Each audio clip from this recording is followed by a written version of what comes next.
କଣ ପାଇଁ ଏମିତି ବସୁଛନ୍ତି? ଭାଇ ଗୋଟେ କଥା କହିଲେ ଆପଣ ମାନେ ବି ଖରାପ ଭାବେ, ଆପଣ ମାନେ ବି ମନ ଦୁଃଖ କରିବେ ଏଇ କଥାଟା ଶୁଣିଲେ। ଚାଲନ୍ତୁ ମୁଁ ଆପଣ ମାନଙ୍କୁ ଏଇ କଥା କହୁଛି। ଗୋଟେ ବାଇକ ରେ ଆମେ ଯାଇଥିଲୁ 3 ଜଣ, 3 ସାଙ୍ଗ ଯାଇଥିଲୁ ହେଲା। ଯାଇଥିଲୁ ସର୍କସ ଦେଖି, ସର୍କସ ଦେଇ ଯାଇଥିଲୁ ଗୋଟେ ବାଇକ ରେ 3 ଜଣ। ଆମେ ଟିକେଟ କାଟି ହେଲମେଟ ନେଇଥିଲ?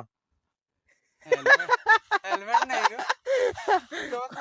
ଭାଇ, ଦେଖ ହେଲମେଟ ନେଇନୁ, ହେଲମେଟ ନ ନେଲେ ଚଳିବ, ପାଖରେ ହଉଥିଲା ତ ଗୋଟେ ବାଇକ ରେ ଯାଇଥିଲୁ, ଟିକେଟ କାଟିଲୁ। ତାପରେ ହେଠୁ ସର୍କସ ରେ ବି ବସିଲୁ, ଦେଖିବା ପାଇଁ ଆଗ ସିଟ ରେ ବସିଲୁ। ତାପରେ ମତେ ହେଠୁ ନିଦ ହେଲା, ଆଉ ମତେ ଟିକେ ନିଦ ହେଲା। ମୋ ସାଇଡରେ ଜଣେ ସାଙ୍ଗ ବସିଥିଲା, ଆଉ ଜଣେ ସାଇଡରେ ଜଣେ ସାଙ୍ଗ ବସିଥିଲା। ତମେ କେତେବେଳେ ଟିକେଟ ନେଇଥିଲ? 3 ଜଣଙ୍କୁ 3ଟା।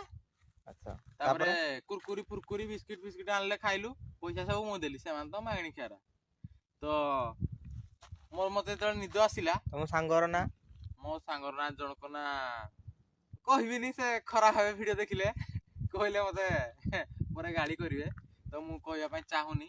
କିନ୍ତୁ ମତେ ଯେତେବେଳେ ନିଦ ଆଇଲା ଟିକେ, ମୁଁ ଜଷ୍ଟ ନିଦ ଯେତେବେଳେ ଛାଡିଲା, ମୁଁ ଟିକେ ଅନେଇ ଦିଏ, ଦେଖିଲା ବେଳକୁ ସେ 2ଟା ନାହିଁ।